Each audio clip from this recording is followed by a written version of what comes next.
now. Let's have a listen to Michael Voss speaking to the media post-match. Reality is our system is nothing more than we turn up next week and we play another opposition. And that's all we need to focus on. So the circumstances, how it's playing out, I'm more concerned about the standard, to be honest with you. That's right now, if you ask me, that's what I'm concerned about.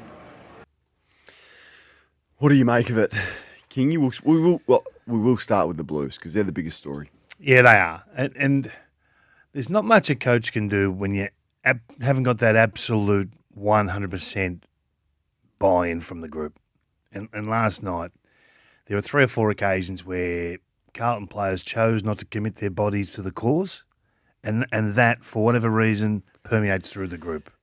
And it's some of the senior core players. Yeah, so let's name them. Doherty was one again. Yeah, Doherty was one. Williams was the other. Yeah, Williams again. So at some point, this is what Vossi's talking about. They're the minimum standards that when you put the jumper on is part of the package. It's not just what you do with the footy and how you win the ball and all that sort of stuff. You have to put your body on the line. It's probably once every 8 weeks in footy. There's an opportunity to maybe take a hit that you don't love. And I think when you get a bit older, you can manage your way around that a bit better, and you can avoid contact. You can avoid those bumps. But Doherty's haven't been missed the last couple of weeks. That's 2 in 3 weeks now. Yep, and there's some that you can't avoid. You just you have to go, and he was absolutely one of those. So you worry just about where he's at in his career. Sitting next to Hodgie last night, and he played in those great teams, and you said, well, how do you address issues like that? And he said, well, if you're not prepared to do it, you just will not have success. And it's player-driven thing where good sides, and we've all played in good sides, you don't even question that. Everyone is willing to sacrifice something for the greater good of the team. And successful teams do it, and for whatever reason, particularly when you've got a team with players such as Cripps who unconditionally does it, and I think Walsh, to be fair, unconditionally sacrifices his body. Weathering's probably the same, but there's too many Carlton players right now that aren't prepared to do that, and it's standing out badly. So I don't think it's a fitness thing at all. You don't think? No. I just think their skills behind the ball in the back half are just woeful. Some of the players down there just disrespect the But footy. how can they be so strong in first halves and so awful in second? Like, this has been a long time now. Yeah. Yeah, I don't think the gaps in football. I challenged you last week that they sacked the wrong guy with Andrew Russell in their fitness department. You laughed at me. I'm still laughing at you. You are? You show me where fitness was a factor last night. They just kick the ball back to the opposition. They do, but they do look like they're running no in matter where quicksand. you're running. There's no speed or power in that side. Ollie Hollands kicks a ball, it has to travel 15 metres and go straight to the opposition. That is nothing to do with fitness. Fatigue, decision-making, I think it does have to do with fitness. When fatigue sets in, skill errors become more prominent. But everyone's operating under fatigue. I don't think the gaps between Collingwood's fatigue and Carlton's fatigue is significant enough to represent like it did on the scoreboard. But this is what their lot now. They have to accept all these questions because they've put themselves in these situations. So when Paddy Cripps has a game that is not one of his best and has one clearance, who steps up? I mean, we talked about this last night. I reckon I could write down Adam Chera's night at the start of the night. Every time. 23 disposals, 4 clearances, 6 or 7 score involvements. Yes, and 5 kicks that go straight up into the air inside 50. Bang, that'll be Adam. That's it. That'll be Adam. He won't be best on ground. He won't be the worst. He'll just be in that little sweet spot in the middle. And get you a 5-year contract extension. And you sort of can't be too unhappy with him, but you can't be rapt with him, so you're torn. I think Williams is the same. They'll do some things that'll really excite you and some things that really disappoint you. Acres. They've just got too many of those guys in the team that have sort of plateaued. Like Sam Walsh has plateaued. I don't know where he's at with his footy right now with his damage. Well, of course we're worried about him because we want him to be the player that he threatens to be and that he has been in the past. You know, Hewitt versus Dacos was a terrific watch last night. He can hold his head high. Sard threatens to break the game open and was pretty good last night, but then it ceases, it stops because he's one who can't cover the ground. If it wasn't De Koning or Cripps, it was really, who was it going to be? They've got problems, haven't they? They got serious problems, yeah. Yeah. Just because I don't know where you go to from here. I mean, there's not as if they've got many levers to pull with their list. I don't know. They don't have their pick either, do they? No, Like, so it's gone. Not sure what. Now Jagger Smith, of course, there's a lot of positivity around what he can be, but he's coming off an ACL and he's never going to be the difference in his first year. So, and if De Koning leaves, then what? We don't know. There's so many uncertainties around Harry, and there's a long time left on that deal. Curnow will be fine. I'm not worried about Charlie, albeit you're always concerned somewhat about his body and the latest injury setback that he'll have. It wasn't his fault last night, I didn't think. But who are the young ones at Carlton under the age of 24 that you're excited and that you are certain will even be on the list in 2 years' time? Well, and even to go to the selection of the team, I think they're too tall forward of the ball. I think Young and Kemp are the same player. Like, how many of those can you have in your team? So they got Silvani that they like to use as a swing man, but they're already too tall forward of the ball, 3 talls, unless they're absolutely functioning and firing. Haynes and McGovern are a concern. Haynes, I don't think he's got a function in this team. Well, I don't know what he brings. I really don't. And we've been critical of that for most of the year. I just think they've got to get that hybrid type back rather than the tall that when they give you nothing, you get zero. So what does it mean for the coach? Well, we're not here to. I think you and I have both been pretty positive about Michael Voss for a fair amount of time now. But those questions are going to start to arise as well. He said he's going to go up to the box, and that's where he was going to coach from this year. That lasted a half. That lasted a half of the first game. He's gone at half time. He's speaking to the media. He said, I don't like it up there. I'm back down on the interchange. That just, I don't know. That's a warning sign. Is he seeing the game? Are they playing the way that the best teams are playing? Can they athletically cover the ground? Can they athletically move the football? Their efficiency going inside 50. No worries getting it in there. They can't score, and it's so predictable. That's a coaching issue that needs to be sorted for Vossi. The method is a coaching issue. So let's just say that every method in coaching works because there's no right or wrong way, right? But if your method is to bash the opposition and to cruel them at contest and to cruel them at clearance, well, that has to be absolute. Because if you haven't got the outside game, then you have to absolutely have to have that. And that got taken away from him so quickly. So So give us the third quarter. If you just give us some of those third quarter. When you are so strong in that aspect and you get your pants pulled down in what has made you a pretty good side, some of those third quarter numbers, can you? Well, 13-6 at clearance. They got dominated. 39-27 at contest. And it was contest everywhere, really. And then once they got it in their forward half, Collingwood, it wasn't coming out. They could not get the ball out of there. And it represents as scores from forward half work rather than from stoppage because they just kept pummling it back in. And in the end, the sheer weight of numbers, it was too much for them. And then you sort of you start looking at the Carlton back six when they're under a bit of pressure and you go, I don't know if it's any good. I said it was built of straw at the start of the year. People said, that's a bit harsh. And Silvani's been really good behind the ball. And then he's been Wiedering's been really good. One positive. But the Wiedering and Silvani tick. Yep. Saab was a tick last night. Who else? I mean, Hollands does some nice things. Yeah, I think there's enough to persist there with Hollands. It's a new role for him, and I think he's done it pretty well. I thought he was good against Hawthorn, against those smalls. So I think he's a tick, but his ball use concerns me. Boyd should be in this team. I think that this back six, at least he can kick it. Yeah. He got some confidence that he's going to go to a Carlton jumper and. I also think they've got to look at Binns. I don't know why they don't play Binns. I'm not questioning everything at Carlton, but when you play like this, I think you've got to turn the page on a few. There has to be a scalp or two at selection with this because you need to shake this group. It's not Vossi last night was different to Vossi last week. Last week he said, no, there's some positives there. We see this, we see that coming along.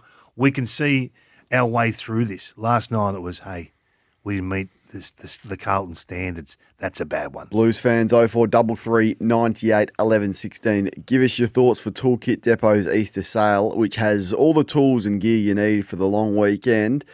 And for the Pies, I'm not. Come on. They were terrific. And I'm just not convinced. Sorry, I've got to give them their dues because I thought they were so clean and I thought the skill level between both sides just stood out as much as I've seen probably this year from two sides at the start of the year. They're going to be in the mix. the skill level and the quick hands, how clean they were, some of the Dacos stuff from centre bounce versus the fumbling, missed handball rubbish that we saw from the Blues. So the skill, the golf in the difference was just so obvious to me last night. So credit to Collingwood for all the work they must do on their game. Let's go through some individuals though. I thought Darcy Moore, and he didn't play on Charlie. Was he best? Was he best on the ground? I thought he was the best on. Yeah, I thought best on. I would have probably given him the 3 last night. 5 intercept marks, heaps of clearances up against the hottest ruckman, 4th in the coaches' votes. De Koning coming in. And De Koning didn't disgrace himself, but I thought Cameron for me was the best player on the ground. I mentioned Darcy Moore as well was very good. So both Darcys were great. Sorry. Yeah. Are you listening to me? Nick Dacos had a poor ball use first half, but his second half was terrific. Yep. So I can understand people putting him in the votes. I thought Sidebottom was great again. See, this is the thing with the experience discussion, right? That they just know where to be at the right times. And when they set that grid, once they'd driven the ball in their forward half, Carlton had no way getting through them. So it works for your experience when you play in games like that and when you're healthy.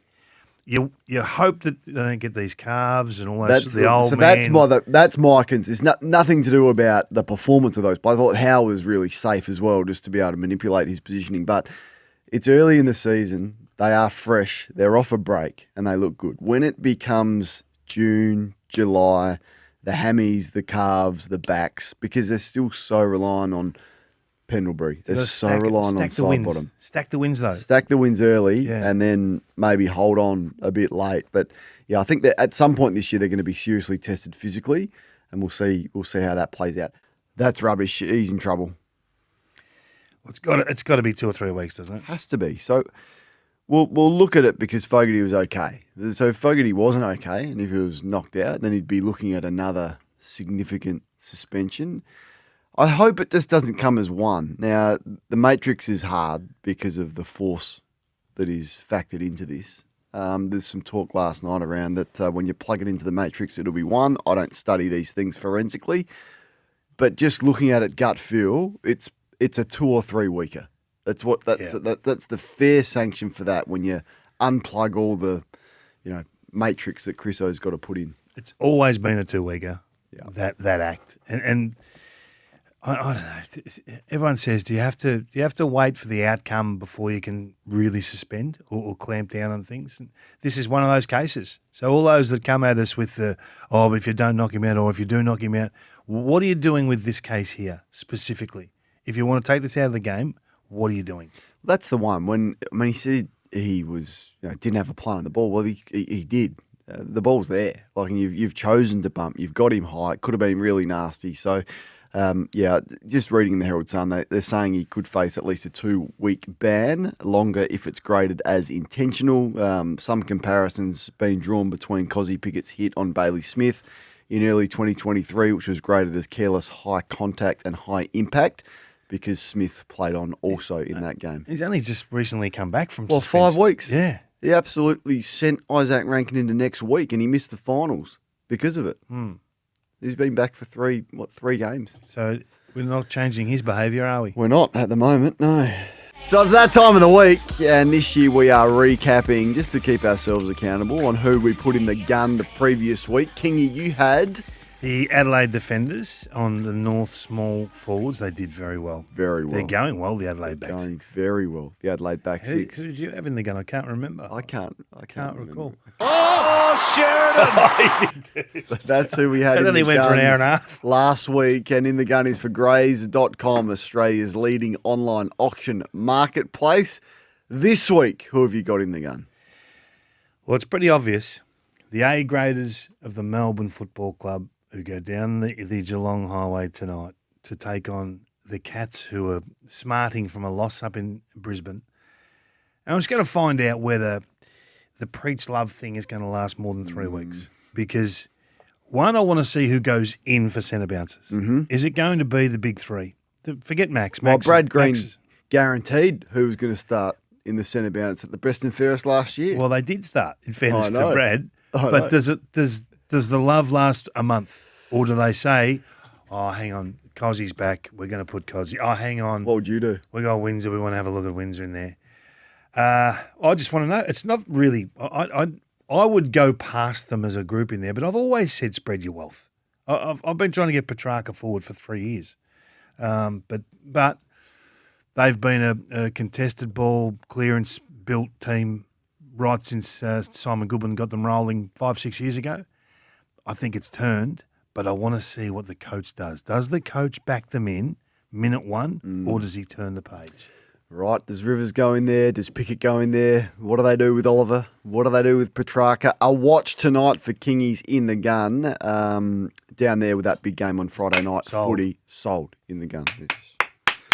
In the gun, and excuse me for sounding like I'm old-fashioned here. Hang on. I don't give a stuff. If you are going to make your haircut all about you, you're in the gun. Because if you've got a head like that, you want to play well. Now, you can laugh at all you like. And the blue hair stuff for Rory Lobb, I get it. 100 years, Western Ball. I can probably just semi-cop that, and it was okay. And they fell on the right side of that one. But when you go and put a lobster in your head and you want to be an influencer and you want to get on TikTok and you want the fame and the notoriety and you make it all about yourself, all I'm suggesting to you is, Dennis Pagan style, you would want to play well. So Rory Lobb, with your stupid haircut and your influencer ways, you'd want to play well. He's in the gun. Oh, I floated last night that maybe you should get a corn in the back of your head. And you come back to me and said we should both get fireballs. I can't muck around with the hair any longer, man. It's just hanging in. I've done the hair stuff once with Ginnivan, but I don't know. Like, it's just. Does it worry you really? Yeah, I think when you make a team sport about yourself, is it just a bit of fun? Nah, I don't know. I thought the blue one was a bit of fun. Now, when you've gone to that effort and when you want the likes on social media, and then if your performance suffers as a result, now I don't know how it's going to play. He might play really well, and good on him if he does. But then I think, what's the next one? And then what's the next one? In a team sport, you wouldn't see champions of the game act like that. You wouldn't see Patrick Cripps do that. You wouldn't see Pendlebury. You wouldn't see Nick Dacos make it all about themselves. No, it's a worthy shout, and it does put a lot of heat, It's a watch. a lot of pressure on yourself to perform. And against Fremantle, there's going to be a lot of long down the line sort of action. A lot of long down the line balls, and you're not going to be able to hide with that on your head. The lobster. Grays.com, Australia's leading online auction marketplace. It's easy to buy and sell with Grays. Few texts coming through for in the gun. Blake says Dean Cox is in the gun. He has tried to prove a point in the preseason by pushing the intensity, which has now backfired with half the team injured and not looking to return until mid-season. Do we think that's Coxie's fault that he pushed the envelope and the intensity? I don't know. We don't know the full book on that one, so we'll see. Not sure we can blame him for Tom Papley's cracked heel. No. Or Errol Goulden's snapped leg. I'm not sure that was Dean's fault. A little bit of feedback on here. The use of... I'll get to it. Can you take a look at Petrarca's centre bounce attendance last week? He was hardly in there, you fruit cup. I like fruit cup. That's nice. It could be a lot worse than that, so I don't mind that. Look. Yeah, you pay that? Yeah, points for expansion, learning new things. That's good, but this is my point, right? Are you going to go back to where you've always fallen back to, or are you moving on? Let's just see where he starts, Jonah. And Michael's got a suggestion for the Sheridan Award this week. It goes to Oscar Allen. So hard to argue with that. I don't think Oscar did a lot wrong. You don't think he did a lot wrong? No. Happy with his actions? Not thrilled about him, but I don't think it's a hanging offence. It's worthy of the Sheridan this week, though. Isn't it? It's not. It's the Sheridan! Sorry, I cut you off there, Tommy. In isolation, no, I don't think it was he's made a mistake to be caught. But how many players are doing that at the moment? Honestly. And then do you really need to do a press conference to belittle the guy? The press conference was a step too far. I'm just going to start by backing over this Bontempelli stuff, which we've had a bit of fun with, right? But the whole reason I said I'd step away from doing this job if Bontempelli played on Gather Round was for this exact reason, that clubs take the absolute you-know-what out of injury reporting. And it's not just the Western Bulldogs. It's not. Because this was the release when Bontempelli first hurt his calf in the pre-season. So they mentioned that he, unfortunately, has gone down. Scans have confirmed that the skipper has sustained a complex calf injury following yesterday's match simulation. This was on Feb 28. While the club was optimistic of a positive result, blah, blah, blah. It wasn't the case. Bontempelli is expected to miss the next 6 weeks with a return to play finalised in the coming days. 6 weeks? I looked at that and I was like, there is no possible way Marcus Bontempelli is missing only 6 weeks. I said, I'll step away. You came up with the calendar and you had a bit of fun with it, and we all did. What a joke. And last week, their injury report listed Bontempelli as 3 to 5. So in the space of 5 weeks... And it's always the longest time frame. You ever see an injury report and it says 2 to 4? It's always 4. It's never 2. No. So he's still 4 weeks away from an injury that happened on Feb 28. And the AFL have to do something about this. And as I said, the Bulldogs are not the only club. In fact, they're down the list of clubs that take the you-know-what out of this. But Bontempelli was never missing 6 weeks, and he's still 4 weeks away from a calf injury that happened on Feb 28. And the AFL's got to do something about this and start fining clubs. It is an absolute joke, and we are so far behind when it comes to this. And it's the fans, and they're the ones that lose out of this.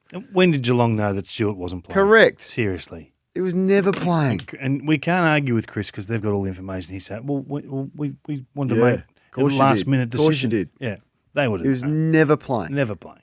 Like Max King was the other one at the Saints. Oh, he's going to miss a couple of weeks, and he's still not back. Your mate at Carlton, Will, he put Fantasia 1 week, then it became 3 weeks. Now it's out to about 8. I saw that. Yeah. Will at Carlton had, Fanta at 1, and now He hasn't seen it for 2 now months. he's 8 weeks away. Yeah. So continue to 1 to 8. Send your text through, and we're calling out clubs. But Bontempelli, I would be shocked if he's back before round 9. And it was supposed to be gather round.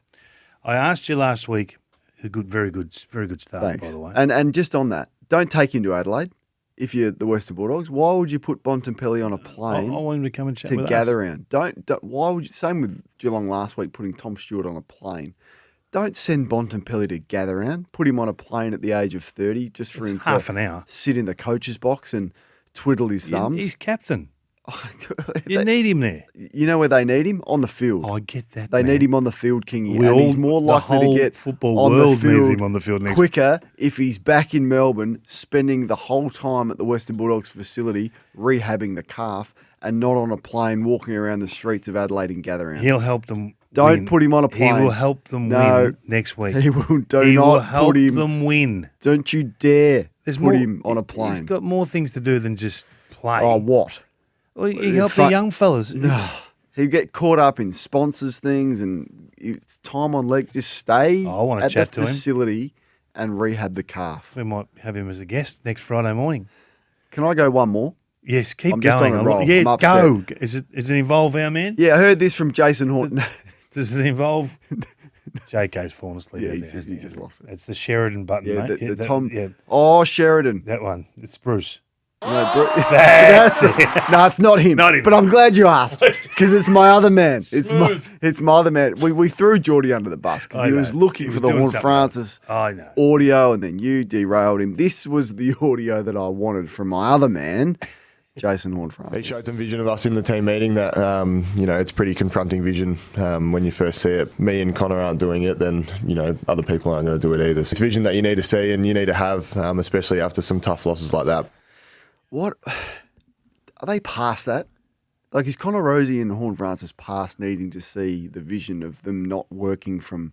I'm assuming I don't know what the vision was, but if you're at the game, you saw them walking a I lot. could show you if you really want to know. Walking a lot is what I saw. Do they need to see that vision, or should they just know at that stage of their career that walking from stoppage Is he when going to be everyone the else player runs? that you think he's going to be, Jason? Is he? You had him winning yes. 15 Brownlows 6 weeks ago. No, I still think he's going to get there. It's taking a fraction he? longer than I would have thought. Uh, Still confident, but I don't know that he needs to be seeing vision of himself walking. He should understand that. just before we do, can we just finish the conversation? What's the absolute heights of Horn Francis? What's the max? Dangerfield with a better kick. What's the floor? Floor FLOOR, not is FLAW. Probably the comp is Degoe. So good, but not Good, but not brilliant. Yep. Not a Hall of Famer. Like it. I like when you sharpen like that. Fridays are great. What's on your agenda? I just sat back and watched the West Coast handle the Oscar Allen stuff this week, and I thought, where's Noah Bolter been? Look, how is this going? Has he spoken yet? Well, I don't even know if I need to hear from him really, but surely Does the community need to hear from him? maybe the Richmond fans, maybe they do. I just think it's been one of those ones that's sort of disappeared pretty quickly, even though it's still in the courts. Yeah. They should have extended the extra 2 weeks. The AFL should have stepped in for sure. Well, exactly right. And you and I were all over this as soon as that vision came out. And now the AFL are in the embarrassing situation that every time they speak at a conference and they're launching something like Gather Round, they're asked about this. I don't think they've been hard enough. This is a little personal one, right? A little shout out to Robert Walls. I think once you're a coach, you're always a coach, and you just see the game differently to most. Yes. He's flicked me a couple of text messages in the recent weeks, and he has been spot on with everything he's put in these He's a messages. baller Some too. of them are out of anger, Robert. I can feel it. A little bit of Carlton in there. But I just love when your phone lights up and there's a name comes up and you go, I can't wait to read that. Yep. And it's just great to see that he's going well, and we just give him a little shout One out. of our absolute favourites on this program. And I think last time the Blues were under the pump, I think Jared and I got Wolsey on. Yes. And he just essentially said to everyone that was calling for Vossi said to pull their heads in. And then the Blues went on this extraordinary run. And we kept playing Wolsey's audio of I didn't. pull your heads in. And so I wonder if what he's thinking now. Just all right. Not getting him on today. Might not be his today. best No, today. not today.